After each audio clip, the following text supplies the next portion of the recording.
അപ്പോൾ എല്ലാവരും സുഖമല്ലേ? അപ്പോൾ ഇന്ന് നമുക്ക് കായയും ബീഫും വെച്ചിട്ട് അടിപൊളി വറുത്തരച്ച കറിയാണ് കേട്ടോ. സൂപ്പർ ടേസ്റ്റാണ് കേട്ടോ. അപ്പോൾ അതിന് വേണ്ടിയിട്ട് ഞാൻ ആദ്യം ഒരു കുക്കർ എടുത്തിട്ടുണ്ട്.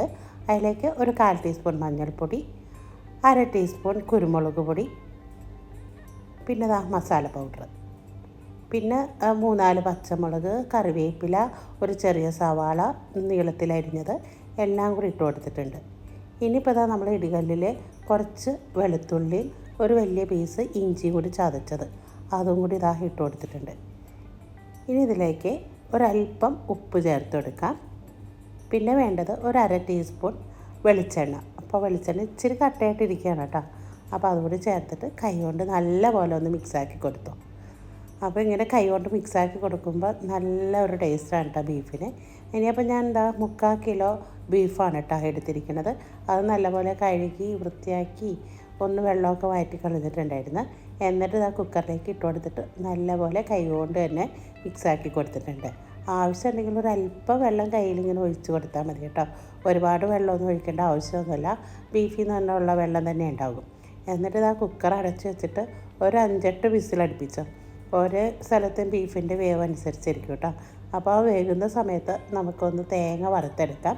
ഒരു ചീനച്ചട്ടി വെച്ചിട്ടുണ്ട്. അതിലേക്ക് ഒരു 1/2 കപ്പ് നാളികേരം ഇട്ട് കൊടുക്കാം. 3-4 വെളുത്തുള്ളിയും കുറച്ച് കൊച്ചുള്ളികൾ ഇട്ട് കൊടുത്തിട്ട് ഒന്ന് മിക്സാക്കി കൊടുക്കാം. അപ്പോൾ ഇതിൻ്റെ വെള്ളമൊക്കെ ഒന്ന് തോർന്ന് കഴിഞ്ഞിട്ടാണ് കേട്ടോ ഞാനിതിലേക്ക് വെളിച്ചെണ്ണ ഒഴിച്ച് കൊടുക്കുന്നത്. പിന്നെ ഇപ്പോൾ കൂടെ തന്നെ നമ്മൾ കുറച്ച് കുരുമുളകും 3-4 കരയാമ്പൂ, 3-4 ഏലക്ക, ഒരു ചെറിയ പീസ് പട്ട, ഇതെല്ലാം കൂടി ഇട്ട് കൊടുക്കുന്നുണ്ട് കേട്ടോ. ഇപ്പോഴും നമ്മൾ വെളിച്ചെണ്ണ ഒഴിച്ച് കൊടുത്തിട്ടില്ല കേട്ടോ. ഇതിൻ്റെ വെള്ളമൊക്കെ തോർന്ന് കഴിയുമ്പോൾ ആണ് കേട്ടോ ഞാൻ വെളിച്ചെണ്ണ ഒഴിച്ചെടുക്കുന്നത്. അപ്പോൾ ഇപ്പോൾ ഞാൻ കുറച്ച് വെളിച്ചെണ്ണ ഒഴിച്ചെടുത്തിട്ടുണ്ട്. എന്നിട്ട് നമുക്ക് നന്നായിട്ടൊന്ന് മിക്സാക്കി കൊടുക്കാം. ആവശ്യമുണ്ടെങ്കിൽ കുറച്ചൊരു വെളിച്ചെണ്ണയൊക്കെ പിന്നീട് ഒഴിച്ചെടുക്കാം കേട്ടോ. അപ്പോൾ ഇനി ഇതിലേക്ക് നമ്മൾ കറിവേപ്പിലയും കൂടി ഇട്ട് കൊടുത്തിട്ടുണ്ട് കേട്ടോ. എന്നിട്ട് നന്നായിട്ട് ഒന്ന് മിക്സാക്കി കൊടുക്കാം. അപ്പോൾ നല്ല ചുവക്ക ഒന്ന് വറുത്തെടുക്കാം നമുക്കിത്. ഞാൻ നേരത്തെ ഇട്ട് കൊടുത്തത് പെരുംജീരകമാണ് കേട്ടോ. അപ്പോൾ അതൊരു 1/2 ടീസ്പൂൺ ഇട്ട് കൊടുത്തിട്ടുണ്ട്. പിന്നെ 1/4 ടീസ്പൂൺ മഞ്ഞൾപ്പൊടി ഇട്ട് കൊടുക്കാം.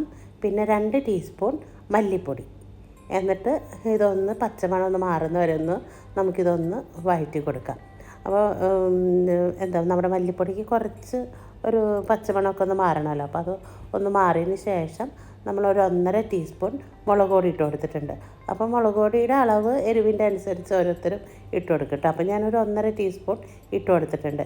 എന്നിട്ട് പിന്നെയും കുറച്ചുകൂടി കറിവേപ്പിലയും കൂടി ഇട്ട് കൊടുത്തിട്ടുണ്ട്. കറിവേപ്പില ചേർത്ത് ഈ തേങ്ങ വറുത്തരയ്ക്കുമ്പോൾ അടിപൊളി ടേസ്റ്റാണ് കേട്ടോ. നല്ല മണവുമാണ്.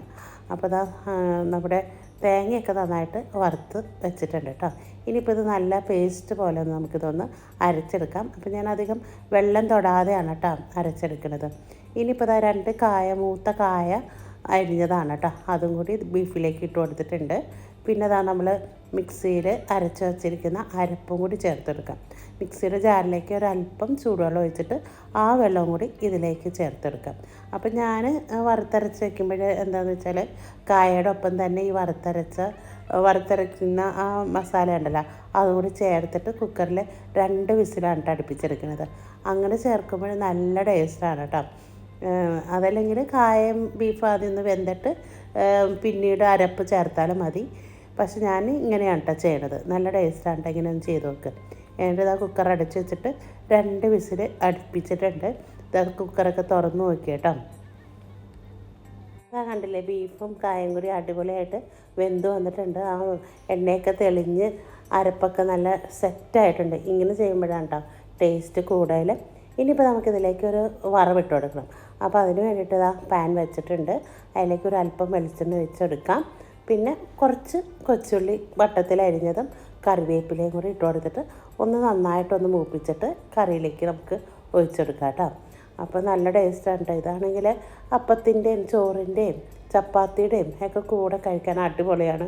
പിന്നെ പുട്ടിൻ്റെ കൂടെ അടിപൊളി ടേസ്റ്റാണ് കേട്ടോ. അപ്പോൾ നമ്മളിതാ വറവൊക്കെ കറിയിലേക്ക് ഇട്ട് കൊടുത്തിട്ടുണ്ട്. എന്നിട്ട് നന്നായിട്ട് ഒന്ന് മിക്സാക്കി കൊടുക്കാം. അപ്പോൾ അടിപൊളിയല്ലേ, അടിപൊളി കറിയാണ്. അപ്പോൾ എല്ലാവരും ചെയ്ത് നോക്ക്.